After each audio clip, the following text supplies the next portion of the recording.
On Sports Central tonight. Campaign momentum. A calculated knock by Chamika Heenatigala helped Sri Lanka under-19 to defeat Afghanistan under-19 by 2 wickets in the Youth Asia Cup Group B match at Dubai. That goes down to the boundary for 4. Sri Lanka under-19. Register their second win in this DP World Men's under-19 Asia Cup. Chamika gets to his half-century. Brilliant knock. Great revival. Sharjah Warriors extend their revival by recording a second straight win in the International League T20, beating second-placed Gulf Giants as Mathi Shapatarana shines with the ball. And Afzal Khan does. Deposits it away over long on. All too little too late though for the Gulf Giants. It is the Warriors who go back-to-back. Crucial test. Australia opt against recalling Usman Khawaja for the crucial third Ashes test, a match Ben Stokes labelled the most important of his England captaincy as a 2-0 down England must win in Adelaide to keep their hopes of regaining the urn alive. And thrilling encounter. Manchester United and Bournemouth produced a Premier League classic at Old Trafford as both sides led and had to come from behind before settling for a point from an 8-goal thriller. Loose in the penalty area, it's 4-4. Well, how that has come through, I did.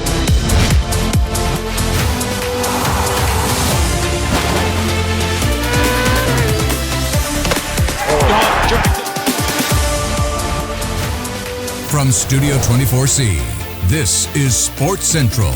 And now, here's Vinut Varnasurya. Hello and welcome to Sports Central right here on Derana News Channel. Well, coming to you this Tuesday, we have an action-packed rundown to report to you, and we begin with the updates coming from the Under-19 Asia Cup. A calculated knock of 51 not out by Chamika Heenatigala helped Sri Lanka under-19 to defeat Afghanistan under-19 by 2 wickets in a Youth Asia Cup Group B match at Dubai yesterday. Heenatigala was adjudged the man of the match for his stellar batting performance. First ball and straight away that shape on the ball. Afghanistan under-19 won the toss and opted to bat first. They totaled 235 runs before being bowled out in the 50th over. Osman Sadat top scored with 52 runs while Falsa Shinsoda made 39 runs. The inside edge of a length. Straight away greeted to the bowling crease with that inside out shot that's gone the distance, has it? Waiting for the umpire's signal. I think one bouncing over for 4. Goes with the big shot. Mighty. Now, this is not a shot that is in control. And what about that?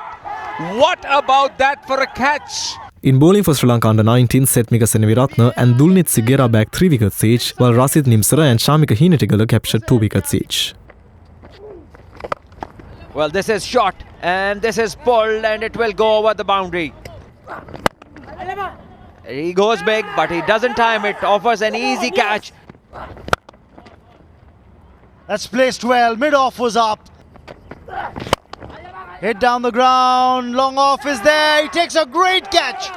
That's a fantastic catch to dismiss Arab. And the Afghanistan under-19 side have been bowled out for 235 in the 50th over. A wonderful day to play cricket in and a very good contest in front of us. In reply, Dimanta Mahavithana and top scorer Viran Shamudita added 55 runs for the first wicket. Mahavithana made 27 runs. Kidmavidana Patrana could not last long and made only 4 runs. Of heart. And this is the first short one and it goes for a 6. But this time around, Mahavithana wasn't in any sort of control. Straight and down the ground. That's a bold shot. It's gone for 6. Throw him. Throw him. Kavija Gamage scored 34 runs and skipper Vimat Dinsara made 15. Sri Lanka slumped to 183 for 6 in 41 overs with the dismissal of Adam Hilmi for just 1 run. He was in the zone and the batter took full advantage. Oh, there's a chance and he picks up the wicket. Then Mahanama College duo Heenatigala and Sigir added 41 runs in quick time to rescue the innings. Eventually, Sri Lanka reached the winning target in 49.2 overs with Heenatigala remain 51 not out. In the gap, and this will be a certain boundary. In the air, slower one. Fielder underneath, Faisal Shinosada, and that's a maximum. That is a 6. Chamika Heenatigala, you beauty. This win helped Sri Lanka secure a semi-final spot in this year's Youth Asia Cup. Yeah, he plays it and that goes down to the boundary for 4. Sri Lanka under-19. register their second win in this DP World Men's Under-19 Asia Cup. Chamika gets to his half century, brilliant knock, and they win it by 2 wickets. Chamika finishes the game with a flourish, a blow through the covers, a firmly hit boundary. Meanwhile, the Sri Lankan Cricket Selection Committee has selected a 15-member squad for the Tour of India, which will feature a 5 T20 international series. Shamari Athapattu will captain the Sri Lankan outfit for the tour, while Harshita Samaravikrama will take on the role as the team's vice-captain. With that, the squad is Hasini Pereira, Vishmi Gunaratne, Nilakshi De Silva, Kavisha Dilhari, Imesha Dulani, Kaushani Notyangana, Malsha Shehani, Inoka Ranavira, Shashini Gimhani, Nimesha Madhushani, Kavya Kavindi, Rashmika Sewandi and Malki Madara. The team is scheduled to depart for India tomorrow. The T20 matches will be played on the 21st, 23rd, 26th and 28th along with 30th of December 2025. Moving to swimming now, Kilawale Aquatic Club emerged the winner of the National Short Course Swimming Championship, which ended in Colombo last evening. They collected 484 points to take home the championship trophy.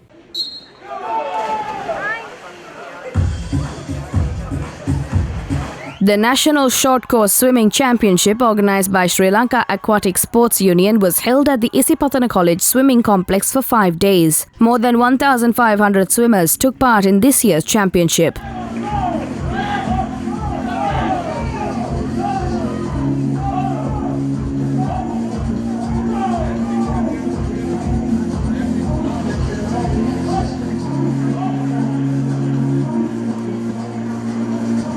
Kilawale Aquatic Club dominated the Senior National Championships, winning both the men's and women's titles. They bagged the men's championship title, amassing 484 points, while Gefarid Dolapandan Swim School won the runners-up title with 399 points. St. Joseph's College Colombo secured the bronze with 312 points.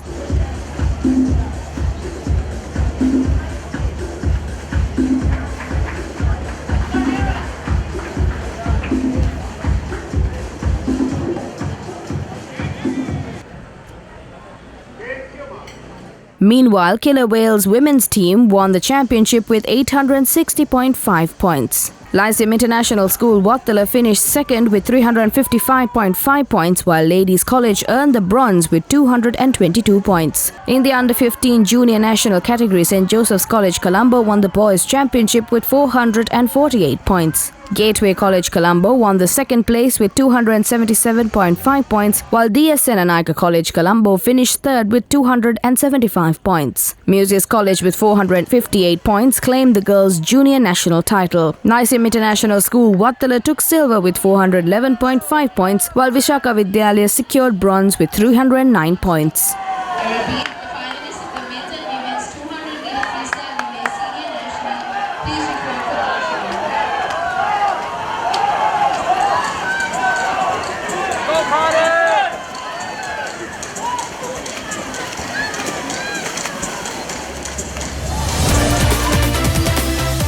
Over 1,500 competitors scheduled to compete at the 73rd National Badminton Championship, which will start tomorrow at St. Thomas's College Indoor Sports Complex in Mount Lavinia. The tournament will continue until the 24th of this month. More details about this annual tournament was disclosed at a media briefing in Colombo recently.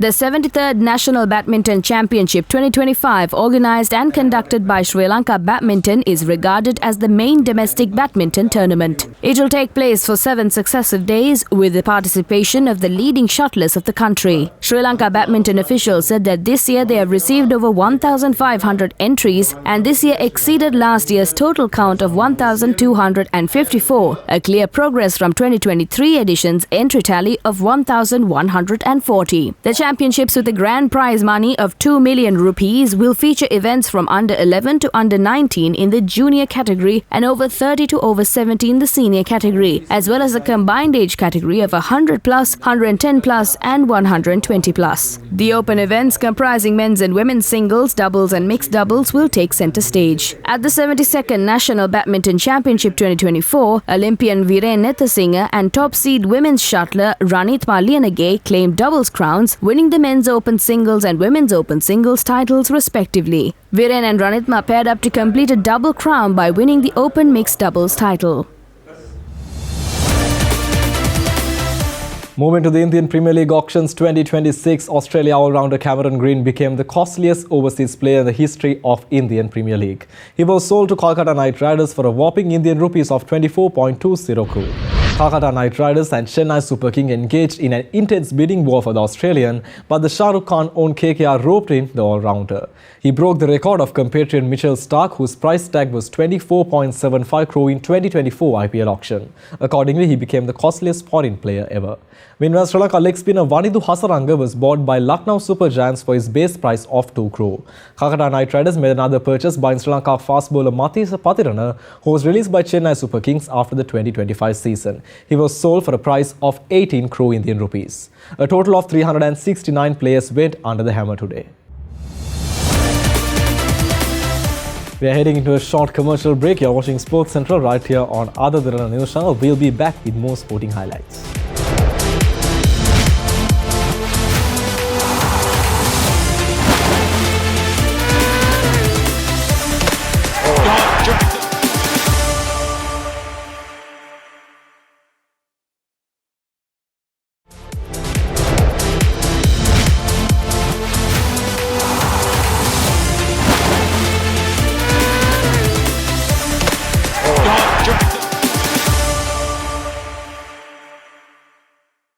Welcome back to Sports Central right here on Derana News Channel. We are moving to the ILT T20 updates now.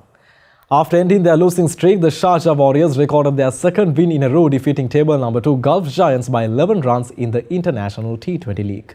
Mathisa Pathirana was the key performer for the Warriors, picking up 3 wickets and only conceding 19 runs in his 4 overs. First wicket fell on 14 runs for the Warriors when Tom Cadmo departed in the 3rd over. Oh, he's bowled him. He's just tipped that off. Bail. Then Tom Abell's fiery innings was the start of the Warriors posting a challenging total. He scored 68 runs off 41 deliveries with 5 fours and 3 sixes. Oh, it's a solid punch. That's nicely played. There's no sweeper out there. That's going to be another 4. That's back-to-back boundaries. Good stuff from Abel. That's a bit better. Tom Abel straight into the stands. Oh, he's picked him up this time. What a very nonchalant flick that is. Then James Drew added 39 runs and Wayne Pretorius added the finishing touches with a 13-ball 28 runs. The Warriors finished on 174 for 6 thanks to Tom Abell's much-needed innings from the top. Back foot over extra cover. Brilliant from Pretorius. That is a poor delivery. Last ball. 2 again. Go on, Dwayne. You'll get there. Oh, get those old legs pumping.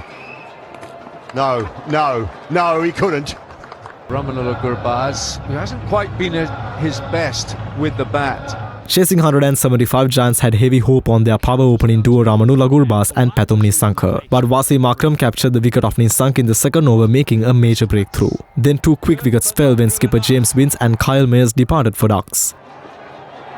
James Vince doesn't get it airborne enough. That's big. That is very big from Gurbaz. Gone. Tom Cadmo. Mathisa Pathirana sent back Gurbaz, who was on 30 runs off 15 balls at that point, and the Giants were in trouble, losing 4 wickets for 38 runs. Then a stable partnership between Moeen Ali and Asmatullah Omar's side took the Giants up to 117 runs. But then Mathisa Pathirana and Wasim Akram got together and picked up both the batters. Not here right now. Moeen just picked it up off the length and Adil Rashid. Slightly short. He's hammered that as well. That's gone for 6 more. This is a really good short delivery. He's flipped that away on the onside. And it's gone all the way, I think. So many wickets. Where did that go? Where did that go? Catch it. Good catch. Oh, it's gone straight up in the air. Keeper underneath it will take the catch. Both Akram and Pathirana picked 3 wickets each, but Pathirana made the bigger impact, maintaining an economy of 4.75. Rest of the wickets fell at regular intervals, and at the end of their 20 overs, Giants only scored 163 runs, losing 9 wickets. Captain himself, he's been stellar tonight. With that, the Sharjah Warriors won the game by 11 runs. Might finish with a half a dozen, and Afzal Khan he does. Deposits it away over long on. All too little too late though for the Gulf Giants. It is the Warriors who go back-to-back. Australia have opted against recalling batter Usman Khawaja for the vital third Ashes Test, a match Ben Stokes has called the most important game in his time as England captain. England 2-0 down after defeats in the first two tests must win in Adelaide to keep their hopes of regaining the urn alive. Defeat would mean a fourth successive series loss in Australia, extending England's run without winning the Ashes to at least 12 years and heap significant pressure on tourist management. The position of Stokes head coach Brendan McCullum and managing director Rob Key would all come under significant scrutiny. Pat Cummins will return to lead the Australia side after missing the first two tests as he recovered from a back problem. Pace bowler Cummins and off-spinner Nathan Lyon are added to the Australian team that won the second test in Brisbane, replacing Michael Neser and Brendan Doggett. It means no return for opener Khawaja, who missed the test at the Gabba because of back spasms. Travis Head and Jake Weatherall will continue as the opening partnership. Australia were 2-0 ahead in the last Ashes in UK in 2023, only for England to fight back to draw 2-all. Cummins said his team have learned a few lessons from that experience and was also adamant he is fit enough to bowl without restrictions in Adelaide. Match fitness could be crucial in the high temperatures that are forecast for when the match starts tomorrow. With that, the Australia play 11 for the third Ashes Test will be Travis Head, Jake Weatherall, Marnus Labuschagne, Steve Smith, Cameron Green, Alex Carey, Josh Inglis, Pat Cummins, Mitchell Starc, Nathan Lyon and Scott Boland. England will proceed with Zach Crowley, Ben Duckett, Ollie Pope, Joe Root, Harry Brook, Ben Stokes, Jamie Smith, Will Jacks, Braden Carse, Jofra Archer and Josh Tang. The ATP Tour said it will introduce a new heat policy that will come into effect from next year after a string of retirements due to soaring temperatures and punishing humidity at the Shanghai Masters earlier this season. The governing body of men's tennis said the rule, based on the international recognized wet bulb globe temperature index used to measure the human heat stress in direct sunlight, had clear thresholds for cooling measures and suspension of play. ATP stated yesterday that the new heat rule provides a structured, medically supported approach to managing extreme heat with the objective of safeguarding player health. It added the rule would also improve conditions for fans, officials, ball persons and tournament staff. If the WBGT reaches 30.1 Celsius or higher in the first two sets of a best-of-3 set single matches, a 10-minute cooling break after the second set can be requested by either player and will apply to the both competitors. During breaks, players can hydrate, change clothing, shower and receive coaching under the supervision of ATP medical staff, the governing body added. Play will be suspended when the WBGT goes past 32.2 Celsius. The new rule aligns with the ATP with the WTA as well. The 4 Grand Slam have also formally implemented the rules that allow extended breaks and match suspensions. Several professional sports including soccer, Formula 1 and cycling have formal policies that deal with extreme weather. More tennis updates now. World number 1 Aryna Sabalenka has been named WTA Player of the Year for the second consecutive season after spending the entire year at the top of the rankings, and the governing body of women's tennis announced this yesterday. Sabalenka capped a dominant 2025 campaign by successfully defending her US Open title, leading the tour in match wins and titles, reaching 9 finals. She finished as runner-up at the Australian Open and Roland Garros and reached the semi-finals in Wimbledon. The Belarusian won 4 trophies overall and recorded 63 victories over the season. The WTA mentioned she retained the year-end number 1 ranking for a second straight year, and Sabalenka also set a single season prize money record of $15,008,519. A short commercial break now from Other Derana Sports Central. We'll be back with more sporting action. Stay tuned.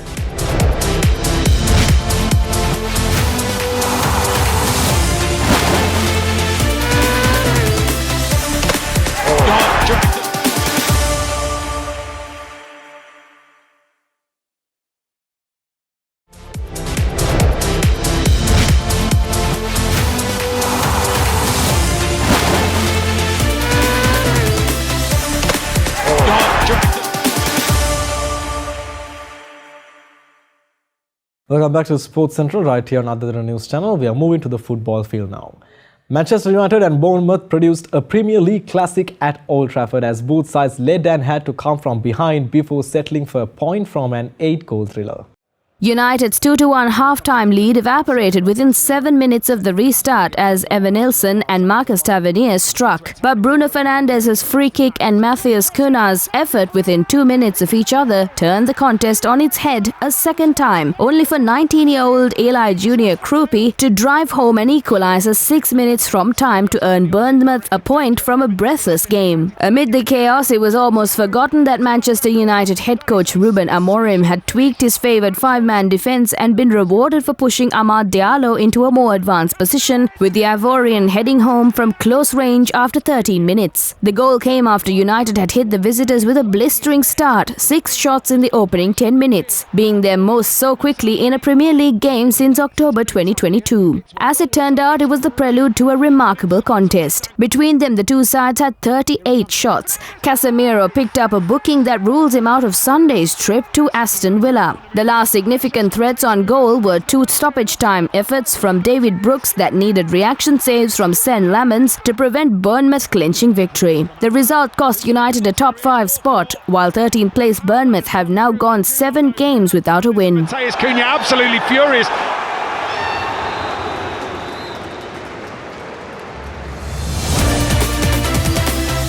New Delhi geared up to host football superstar Lionel Messi amid severe pollution levels, with thick smog blanketing the national capital. The government-run system of air quality and weather forecasting and research recorded an air quality index of up to 450, placing air quality in the severe plus category.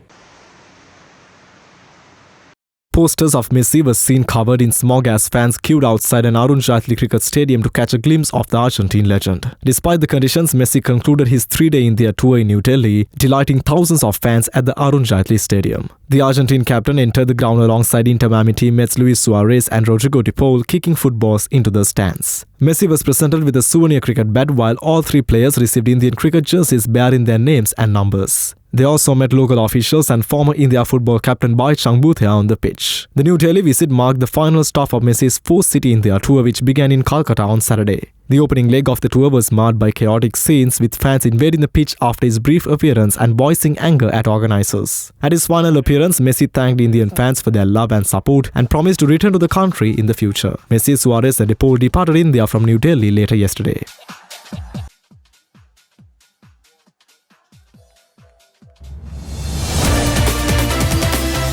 Paris Saint-Germain dominate the list of nominees for the FIFA's The Best Awards following their historic treble-winning season in 2025, underlining the club's remarkable impact on the global stage over the past year. Ballon d'Or winner Ousmane Dembele headlines the nominations for Men's Player of the Year, with 3 of his PSG teammates also shortlisted after playing key roles in the club's domestic and European success. On the sidelines, PSG head coach Luis Enrique is widely regarded as the frontrunner for Men's Coach of the Year, having masterminded a campaign that delivered silverware on multiple fronts. In the women's categories, England's Lionesses are strongly represented, with 5 players nominated for Women's Player of the Year alongside head coach Sarina Wiegman in the coaching category. Their nominations reflect another outstanding year for England women's football at both club and international level. Among the nominees are UEFA Women's Champions League winners Chloe Kelly, Alessia Russo and Leah Williamson, who are aiming to prevent Barcelona and Spain midfielder Aitana Bonmati from claiming the award for a 3rd consecutive year. Bonmati, a 2-time reigning winner, enjoyed another standout season but faces stiff competition from the English trio. The rivalry adds further intrigue, particularly as Bonmati previously finished runner-up to the Arsenal Stars in both the European Championship and the Women's Champions League finals, setting the stage for another closely contested vote. The Best FIFA Football Awards ceremony is being held in Doha today, where the world's leading players and coaches will gather to celebrate excellence in football over the past year.